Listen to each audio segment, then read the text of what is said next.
Last session, I talked a lot about duality in life. Like everything in life comes in pairs. Everything about life is in duality. So if you have grief, you have happiness, you have tears, you have smiles, you have, like you have day, you have night, you have cold, you have hot. If you look at it, everything in life comes in pairs. So what I had asked everybody to do was spend this 1 week from last Sunday to this Sunday to figure out all the pairs that you can notice in your life. And it is understanding this duality is what makes us understand the impermanence nature of things. When you True. understand the see, step one, understand duality. Step two, understand real, unreal, impermanence nature of things. To come to step three, which is what then you get free from. I think we spend a better part of our life suffering from a lot of pain and grief, a lot of discomfort, a lot of very high emotions, because we do not understand the duality of life. We do not understand that this too shall pass. The moment you start understanding that this too shall pass, you start understanding that कोई permanence है ही नहीं. So why are we attributing so many emotions to something that is so impermanent? I mean, I'm happy, but why am I attaching so much of importance to being happy to external circumstances when nothing is going to stay? Today, you say something brings a smile to my face. That smile is not permanent. It is going to stay for a bit and it's going to go. So why am I putting so much of emphasis on, oh, I have to be happy, I have to be happy, and attributing it to external circumstances? Actually, the true happiness will start happening when I stop looking at external circumstances, when I start looking within myself. To look within myself, I have to understand duality of life, that everything is impermanent. So मैं बाहर किसके लिए देख रही हूँ? I am looking for that universe. Why the hell am I looking for that universe in a place which in itself is not static, which is not permanent? It is going to go. The only thing that is going to stay, that is permanent, is that soul that is inside me. So why am I not looking at that soul to fulfill whatever my needs, desires, and everything are? And understand everything else is it's going to come, it's going to go. Take the joy, take the grief as it comes, but don't allow it to destroy you. And it's not very hard to do. I have heard a lot of people say it's very hard to do, but it's actually not that hard to do. Takes baby steps, takes a bit of practice. Once you get into the habit of doing it, your mantra does become this too shall pass. When you know this too shall pass, you stop attributing too many emotions towards it. That's the secret. If you anybody who's done statistics in school or college or for work, they will see when you do statistical charts, you do graph charts. I was doing something yesterday, and I realized that that is a perfect example of duality. You see the graph going up, and then you see it crash down, whether it is economies or its incomes or its GDPs or its education levels, poverty levels. Check any graph chart.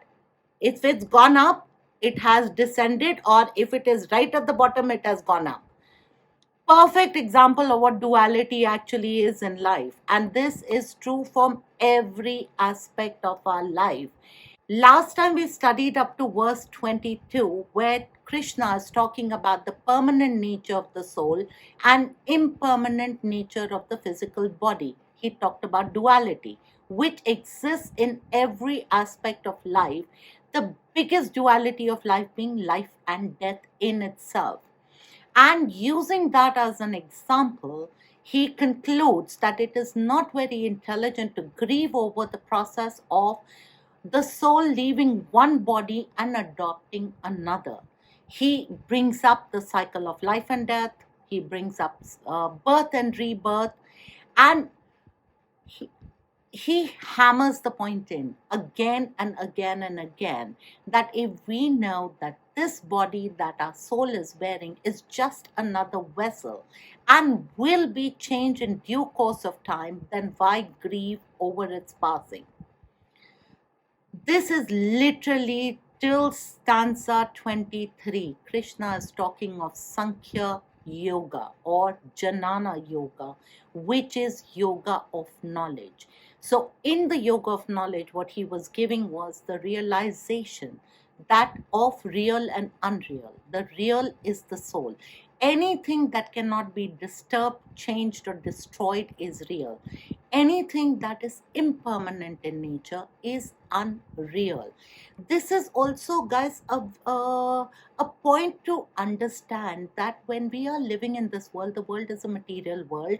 It is full of Maya. Maya as we know it. It's in every aspect of the world. If you understand that Maya in itself is unreal, you stop chasing after it. And when you stop chasing after it, you actually achieve better results. The biggest fact that you achieve is moksha. The only path to moksha is to understand duality, get over it, come to the point of singularity, come to the point of knowledge, to merge with the maker. And that is what all our scriptures, all our texts, whether it was in the form of mythology or it was in the form of scriptures. So you take the Vedas, you take the Upanishads, you take, now Vedas, very serious text. Upanishads a little easier because it was in the form of discourse between teacher and student. Student asked a question, the teacher clarified, a lot easier to understand. Then came the Gita, which was literally in the form of counseling to Arjun who had come to a standstill. Same message being transmitted. You have the Suksagar. Suksagar is known as the Bhagwad Gita. The Suksagar was in the form of mythology, but the total message that it was giving, Suksaga is known as the essence of the Gita, of the Vedas. The message was the Vedantic principles, the Vedantic way of life, but in the form of mythology. Now look at it. Our ancients tried to give us this knowledge in so many forms. If you were intellectually oriented, you had the Vedas to pick it up from. If you were more interested in learning, there was the teacher student form of discourse in the Upanishads. If you wanted to learn by example, then it was the Gita, which was literally a counseling session happening where Krishna is counseling Arjun on varied aspects of the Vedantic philosophy to get him to the point where he should do what he was supposed to be doing. Don't like that, like it in story form? Go to the Mahabharat, the Suksagar. It'll give you all of it in mythology form. Bottom line, we have the knowledge. The knowledge has been given in so many forms. It is up to us how we imbibe that knowledge. The beauty that never fails to amaze me about this knowledge is that it is timeless. It doesn't matter. The same knowledge was applicable 5,000 years back. The same knowledge is going to be applicable 5,000 years in the future. It is applicable today. It is completely timeless. And again, the beauty of this knowledge, you can adapt it to your thought process, the way you think, your ideologies, your principles. There is no hard and fast rule of doing something. You can and you will adapt it, which is the beauty of this knowledge. Coming back to it, up to stanza 30 in chapter 2, Krishna is explaining to Arjun through Sankhya Yoga, which is yoga of knowledge. Now, from stanza 31 onwards, right up to stanza 38, Krishna takes another track. He starts explaining the Kshatriya Dharam or the warrior code to Arjun. He is, if you remember in chapter 1, Arjun used one hell of a lot of arguments, quoting Kshatriya Dharma, quoting code of conduct, quoting family dharma, quoting this, quoting that, all his knowledge of the scriptures to build up an argument to say why he should not be fighting this war. Krishna is using the same philosophy and giving him back answers using the same knowledge. So he now, from 30, stanza 31 up to 38, he explains to Arjun why he should fight on the basis of Kshatriya Dharma or the warrior code. Hindu society used to be governed by principles of the fourfold Varna system, which later degenerated into the caste system. Basically, society was split into four groups according to one's nature, not necessarily where you were born. Yes, where you were born did act as a qualifier, because if you were a Kshatriya born in a Kshatriya household, you automatically would be, chances are, be more predisposed to the Kshatriya way of life. But that was not 100%. If it wasn't your nature, you're born in a Kshatriya house, but your nature was to be a businessman or to be a Brahmin or to be a worker, it didn't matter. You went more, the classification was more on the individual's bent of mind. And there were these four groups, which were the Brahmins, the Kshatriyas, the Vaishyas, and the Shudras. And they were supposed to work together as one cohesive unit: the head, the arms, the torso, and the legs, all compiled together, were supposed to make the country work as one cohesive unit. This system was not meant to break the country up. It was not meant to break the people up. It was not meant to divide them into different areas. It was just literally get optimum out of people on the basis of their talent, and which is why the four Varnas. Yes, later it became the horrible caste system that we see in India, but it was never meant to be that. The Varna system helped Hinduism maintain the standard of living for Hindus well into the Kali Yuga, and is probably one of the reasons, because it was such a well oiled machinery, it was probably one of the reasons why we in India sustained 1,000 years plus of violent invasions while maintaining our core. The Kshatriyas played a huge role in that. Kshatriyas are not just warriors, they were way more than warriors. And this is what Krishna is also explaining to Arjun when he's saying the Kshatriya code of honor or the Kshatriya Dharma. Kshatriyas had to follow strict training from childhood in order to make sure their naturally born qualities of heroism, generosity, leadership did not turn into ego and make them the exact opposite of what they were supposed to be. A very good example of this is Parshuram. Parshuram was a Brahmin Kshatriya. He was born a Brahmin, became a Kshatriya. And the reason he was created, he was the sixth avatar of Vishnu in the thus avatars of Vishnu. He is the sixth avatar of Vishnu. He was born for one simple reason. All the Kshatriyas had become too big for their boots. They had allowed everything that was the Kshatriya quality, he had turned to negative. They had become egoistical, they had become vain, they had become arrogant, they were not fair, they were unfair. And Parshuram took birth basically to destroy the Kshatriyas, and he destroyed them 21 times. Literally, what the Kshatriyas of the face of this earth 21 times to teach them a lesson. Apparently, Parshuram, interesting point, not a part of the Gita, but Parshuram is supposed to be a Chiranjeevi. He's an immortal. He is supposed to be walking the earth even today, and he is supposed to teach Kalki, the last avatar of Vishnu, the art of warfare. And apparently, he still roams the earth. I would love to meet him. I think he was an incredible person. But having said that, what Krishna explains to Arjun is that the Kshatriyas were direct descendants. They took their energy from the sun. The sun god was the first Kshatriya. What made a Kshatriya? Heroism, courage, determination, resourcefulness, charity, benevolence, mercy, politeness, honor, honesty and sincerity, loyalty, character and self-control. Protect the weak, provide law and order, violence not for the sake of violence, but to defend dharam against adharam, and not to allow ego to get the better of you.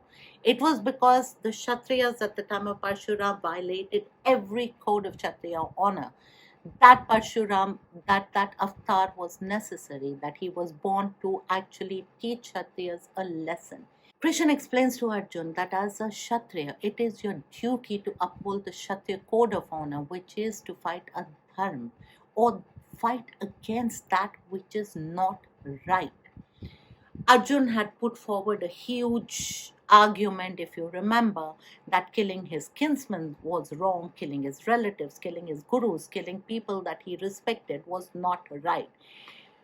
Krishna clarifies to him that a part of Kshatriya Dharam is to do an action without looking at a result of that action. It is when we are looking at the results of the action that a push and pull is formed. But if an action is performed without any desire, means you're free from positive or negative. You're just doing the action because that is what you're supposed to be doing. And by doing that, there is no sin. We will come back to this later because this is a really important factor which has been brought up in the Gita and about the Vedantic way of life. But coming back to the Kshatriya code, and it's applicable even today, the sin that is committed by not killing the one who deserves to be killed is as great as the sin of killing one who does not deserve to be killed. When the struggle between right and wrong is on, the person who abstains from action to correct a wrong is incorrect. The sin of not doing one's duty for fear of outcome is not right. Doing something for a desire of the outcome is also not right. Two sides of the coin. Once again, we see duality in place. Krishna is playing to Arjun's ego by telling him that he will lose his name, fame, glory, everything that he is known by. Arjun was known as the greatest warrior of that time. Arjun was Arjun, the Arjun. Krishna is prodding him. He is lashing out of him to make him wake up, saying that the world, as well as all his relatives and teachers, would not remember him because of his cowardice in not fighting.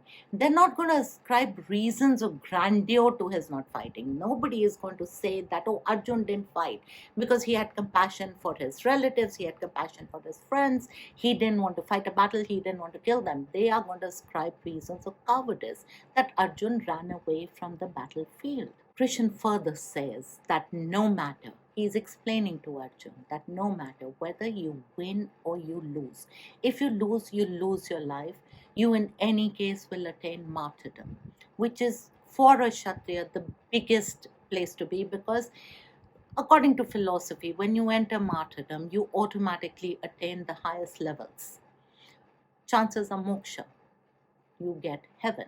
If you win the war, you are going to get what you started the war for in the first place, your rightful place, the rightful kingdom, your place in society. So either which ways, it's a win-win situation. There is no losing in this. Ved Vyasa through Krishna is teaching all of us through this dialogue not to get dejected, not to give up because of the curveballs or challenges that life throws out at us, but play the game of life with total commitment, with total effort, with total sincerity, without any desire of the outcome. When you look at it from this, you realize that either which way you look at it, the outcome is good. We don't then get bogged down by the so called failures. I have realized this through personal experience that no matter how bad the going was, no matter how challenging the time was, when I look back in hindsight, there was always something good that came out of it. The most or the maximum that I have learned in my life has been through the worst periods of my life. When I sit back, every one of those periods in my life were turning points, they were milestones. To give you a small example, it was, I think, in 97, 98, something, I think around that time. My back completely packed up. I was totally on bed rest. I couldn't even turn my side. What happened? From being a social gadabout, a social butterfly, where all I used to think of was next party, next this, next that, next event. I was lying flat out. I couldn't even read a book. I couldn't watch TV because you can't prop your neck up. You can't. How long can you hold a book like this to read a book? I started exploring the power of my mind. And it was life changing for me completely. So, horrible period. This too shall pass. It did pass, but left me with so much more of depth, so much more of, that using my mind, which I hadn't been using to that extent before. So when you look in hindsight, even the worst periods or bad periods or challenges that you face actually teach you, evolve you, grow you, make you better. It's always, no matter what the period you're going through, you will always come out a winner. There are no losing situations here. And this is what Ved Vyasa is trying to explain to Arjun when he's talking about when he's tried yoga of knowledge. He's given him all the knowledge. Now he's giving him the Kshatriya code of honor. He's literally trying to explain to him that कर्म भूमि में पैदा हुए हो, कर्म करो, that is what you are meant to be doing. Your karam is you're a Kshatriya. You've taken all the education of being a Kshatriya. As a Kshatriya, it is your job, your responsibility to fight evil, to fight the bad. That is one of the prime directives of a Kshatriya. You're supposed to fight evil. You're supposed to fight what is not right. You are a Kshatriya. Do your job. Fight that evil.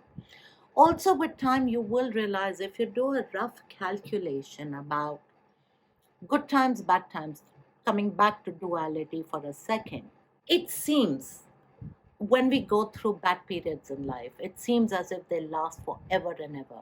But I actually last 2 3 days sat down and started calculating. When I calculate actual time, the bad time and the good time virtually come out as equal. They're not as disparate as we think they are. What makes them disparate is because when we're going through a bad period, there's so much of emotion we're investing into it. This whole Gita, 18 chapters of the Gita, did not happen over days and days and days of discourse. It was probably done over a couple of hours on the battlefield, in the center of the battlefield.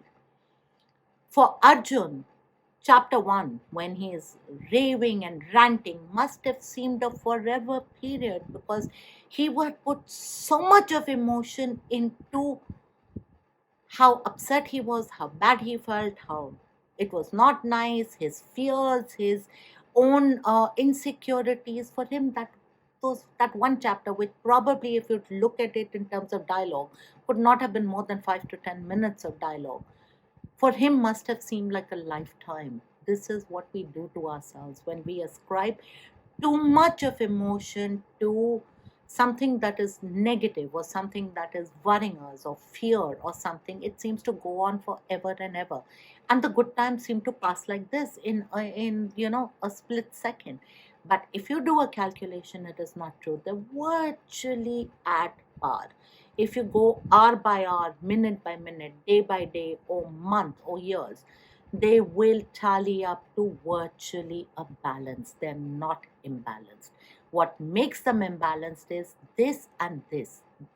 How much of emotion we put into that event. When an act is done without attachment, either for itself or its fruit, there is no karma accrual also. The idea that whatever may be the outcome of war, Arjun will still be the gainer. This is what Krishna is trying to say, and through Krishna, Ved Vyasa is trying to explain to us that karma gets attached because of emotions. Everyone, and this is the message for all of us today, every one of us sitting here in the world today. Everyone should discharge their duties sincerely and enthusiastically to the best of their power and ability, no matter what the circumstances. If everybody did that, the world would be a better place for it.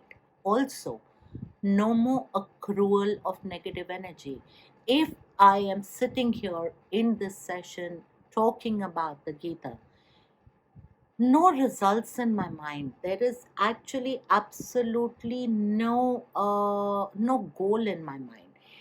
Something I know, I want to talk about it. All of you are kind enough to listen to me, and that's end of story. What you take away from it is what you take away from it. It's no skin of my back. You attend another session, don't attend another session. This is not goal oriented. Because it's not goal oriented, it doesn't bother me whether there's one person, 5 people, 20 people, or 100 people. It doesn't make a difference. If there was one person, I would still conduct the session exactly the way I'm conducting it when there were 100 people. Zero desire for outcome. Doing something for the sake of doing it and doing it to the best of my ability as I know how to do it. If all of us could do everything in our life from this point of view, we would save ourselves one hell of a lot of pain, grief, regret, all of that. And this is what Krishna Ved Vyasa explaining right up to stanza 38. From stanza 39 onwards, Krishna starts trying to explain the principle of Karam Yoga to Arjuna. He's tried Sankhya Yoga, he's tried Kshatriya Dharam. Now he's taking another track and trying to explain why Arjun should do what is right on the basis of Karam Yoga. Basically, there are three major spiritual paths in Hinduism, or in our classic, in the Vedas, in the Vedantic view. There are three major paths. So one of them is Karam Yoga, which is yoga of action. Karam is the ability, is work, action. Literally, Karam is work or action. So there is Karam Yoga, yoga of action. The other two are Jnana Yoga or Sankhya Yoga, which is what the beginning of chapter 2 was all about. He was explaining it through Jnana Yoga or Sankhya Yoga, which is yoga of knowledge. And the third is Bhakti Yoga, the path of love or devotion. Any one of these yogas, if followed well and true to ourselves, true to, in honesty, to the best of what we can do, will take us towards the path of spirituality, moksha, which for most of us who are born Hindu is the ultimate aim, to reach moksha, which is freedom from the cycle of life and death. So when Krishna in stanza 38 starts explaining the Karam Yoga is the path to unselfish action. It teaches a person that they should act according to dharam. Dharam, not religion. Dharam means correctness, the rightness, correct action, correct thought, correct deed, without being attached to the fruits or personal consequences. Slightly hard to do, but doable nonetheless. When we become followers of the Karam Yoga path, it purifies the mind. It leads one to consider the dharma of work, ethics of work, and work according to one's dharam principles, according to one's personal ethics. And this literally, if we do it this way, with total sincerity, with total dedication, with total selflessness, we work like the closest we can come to working like God is from this. No selfishness attached to it, no desire for the outcome, no pain or joy attached to it. doing something because this is what I'm supposed to be doing, and I'm doing it to the best of my ability with absolute dedication and sincerity. That is the corner keystone of Karam Yoga, which is what Krishna is trying to explain to Arjun. The Karam Yoga, of course, as we know, the entire text of the Gita has been mentioned in the Upanishads, has of course been mentioned in the Vedic texts. In fact, the Bhagavad Purana says that there are only three ways. Bhagavad Purana is the Srimam Bhagavad that I was talking about earlier. That the only three ways to liberation or moksha are either through yoga of knowledge, which is Jnana Yoga or Sankhya Yoga, Karam Yoga, Yoga of action, or Bhakti Yoga, Yoga of devotion. People, it's on your individual thought processes. People who prefer knowledge take the path of Jnana Yoga. Those who are inclined to be active or take action or application, they will take the Karam Yoga path. And those who prefer to be emotional connect, do it through love, will take the path of Bhakti Yoga. All three, done well enough, done with sincerity, will take you to the same point, which is moksha. Krishna, of course, changes track going to the Karam Yoga from verse 39 onwards. The focus of Krishna is Karam Yoga. Up to 23, he was talking of Sankhya Yoga. From there, he went on to explain the Kshatriya code of honor, and now he is going to explain Karam Yoga. So, the rest of the verses are going to be all about Karam Yoga. What is it? We've understood, again at the point of being very repetitive, but this is the essence or the crux of what our Vedic philosophy is, what the Vedas teach us, or the Vedantic way of life is, or the essence of what is coming through in the Gita. Jnana Yoga is the path of knowledge about the absolute reality. It teaches discrimination between the real and unreal and urges the renunciation of the unreal, because it is only when we understand the unreal, when we understand it is unreal, we stop getting affected by it. The knowledge of reality destroys ignorance, which is the cause of pain, hurt, upset, disillusions, everything comes from there.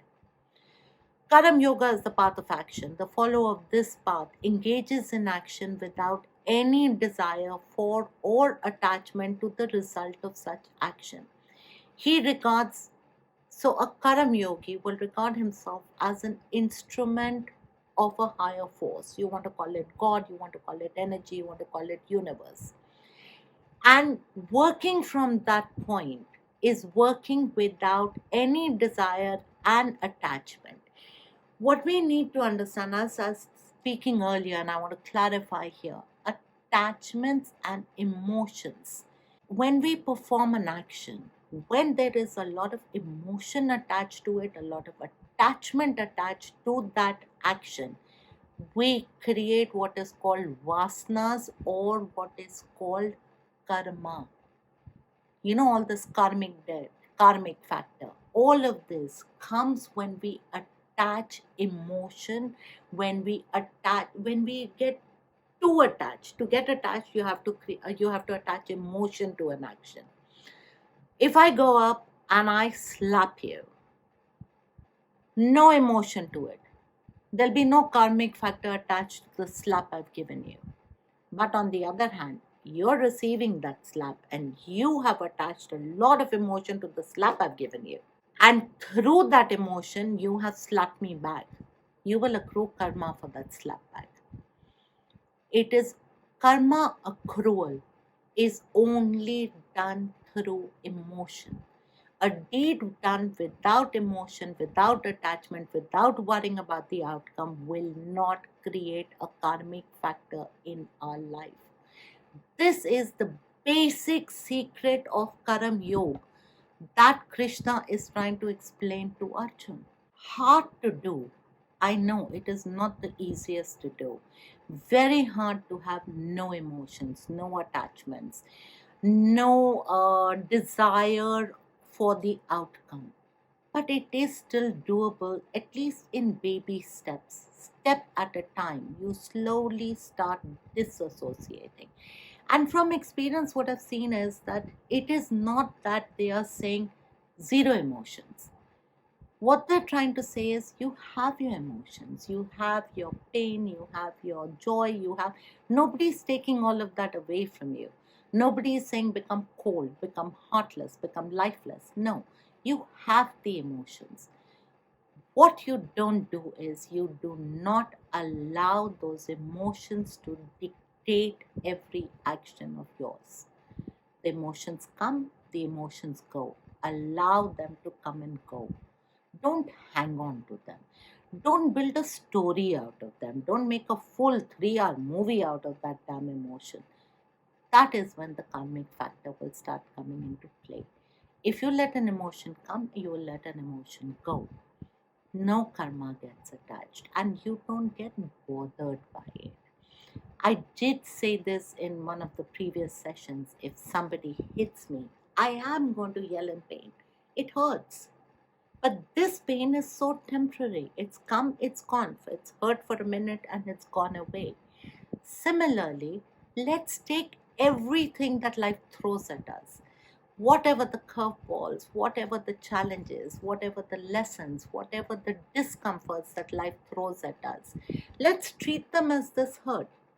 This too shall pass. It's there, it's going to create grief. For some time you'll have tears depending on the situation. You may have a lot of tears, you may went about it for 1 day, 2 days, a month, but at some stage please let it go. When you let it go, then and only then there is no karmic factor that you're accruing to yourself. Very, very important. Also, it is only when you allow it to go that you become a true Karam yogi, because then what you're doing is action and not reaction. It is when we react, emotions make us react. Reactions are never correct, they can never be correct. You would have instantaneous reactions, which are called the knee jerk reactions, always incorrect. You could have a reaction which is not totally knee jerk but a split second later, still not correct.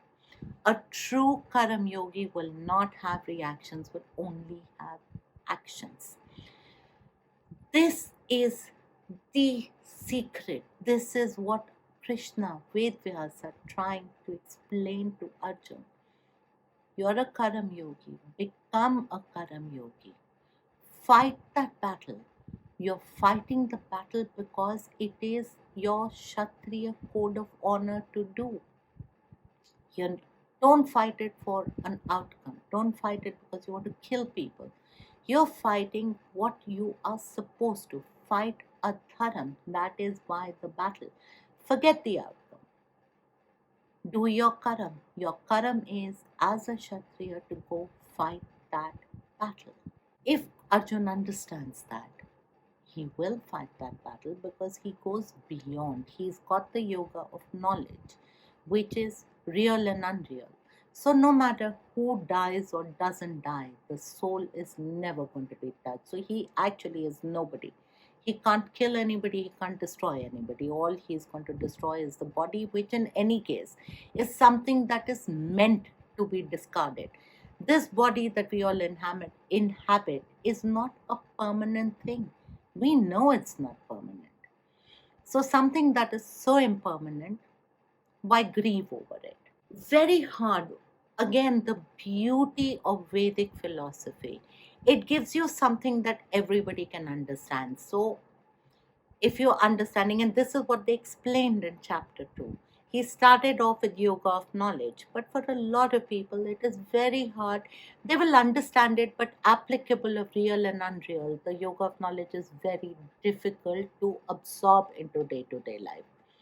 So, gave a code of honor. Can't apply that? come into yoga of action. Now, yoga of action, every one of us understands, because action is something we are doing every minute of our life. So, understanding yoga of action becomes even easier. Arjun can qualify only through performance of his duty, but that's not just Arjun, that's all of us. We all qualify for a higher spiritual being only through the performance of our duty to the best of our abilities. And this, Krishna goes on, is about Karam Yoga. After this, he's going to expand to the end of the chapter what is Karam Yoga, what it entails, more about it, and we are going to go into that next Sunday. You know, the beauty of the Vedic Vedantic philosophy, that everybody learns from that same source, the same knowledge, but takes away something different. And whatever you're taking away is correct. There is no wrong in this. There is no correct path or the chosen path or my philosophy is correct. If you hear my philosophy, it'll be so different from what has been given about Gita by so many more learned masters.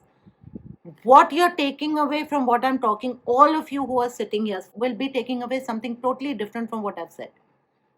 And it's going to be correct. That is the beauty of, that is why I love Hinduism. I love not the religion. I love the land we are born in. I love the greatness of the culture we come from.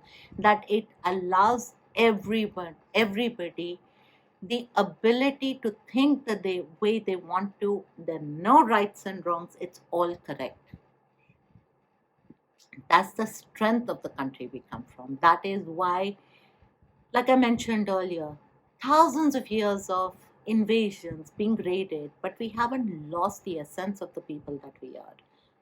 I see a bit of it go down now. Sometimes when I see what is happening in the world, I'm not very happy or proud of what our country is getting to.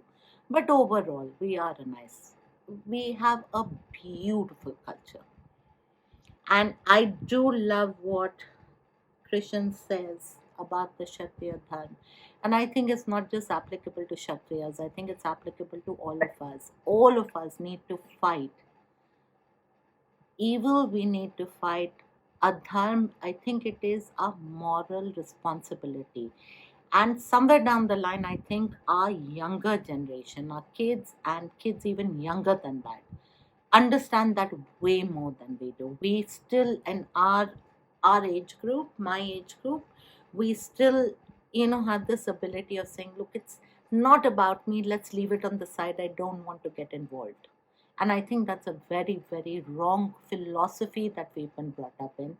And all of us need to get up to fight. And believe you me, if all of us, it's a question I've always had when I watch a movie, when they talk about five people going and terrorizing a whole village or terrorizing a whole city or a town. And I've always had this question, that how can five people terrorize a few hundreds or a few thousands?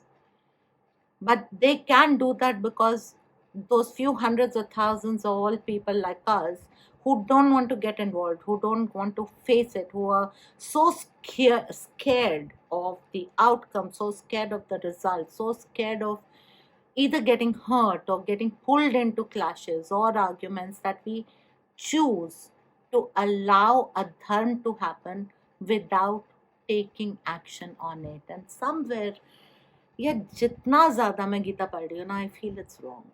Personally, for me, I feel it is wrong. You know, a very small incident. We were driving back from Chandigarh last Sunday, and it was, I think, about 5:30 in the evening. We were caught in a traffic jam, and we could hear an ambulance in the back. Nitika was driving the car. My daughter was driving the car. We could hear the ambulance, and normally when we hear an ambulance, our first reaction is always move your car out of the way so the ambulance is right away. Nitika went a step, and this is what I'm saying, the youngsters of today. Nitika went a step ahead. She actually started abusing the cars on the right side who were not moving. She was abusing them, saying, "Move, can't you see the ambulance?" And my reaction is ashamed of myself that I did not get out of the car to move that traffic, to get let that ambulance go. I want to. I know it's the right thing, but I didn't do it. That child of mine, who is 25 years younger than me, had the gumption to do it without caring that there were men in the other cars, a lot of, big brownie, all kinds of people. She didn't care what they thought of her or what they would do. She just went and did what is right. This is what we all should be doing, every one of us.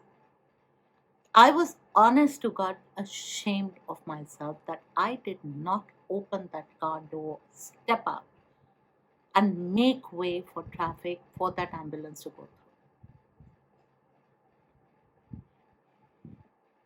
through. Lethargy, fear, brought up not to react, brought up not to do what is right. It is more important that you save face. It is more important you don't get embroiled in a panga. Somewhere I think we need to start deciding when it is correct to get involved and when it isn't. Can we make a vow as of today that when we see something, we will at least start trying to put in an effort to correct the wrong? Baby steps to correct what is wrong. One of our children, Ankita, saw a lady on the road drunk or something. She did the intelligent thing. It was at night, didn't stop the car at night, but went, got help, came back, stood there till that lady got help. Now, which one of us elders would have done it? Next Sunday, we will finish chapter 2 because we're going to finish Karam Yoga. We're going to get to the end of it. And after that, I promise you, the other chapters go a lot faster. It is just chapter 2 that takes a very long time because of the amount of knowledge and wisdom that is given in that chapter itself.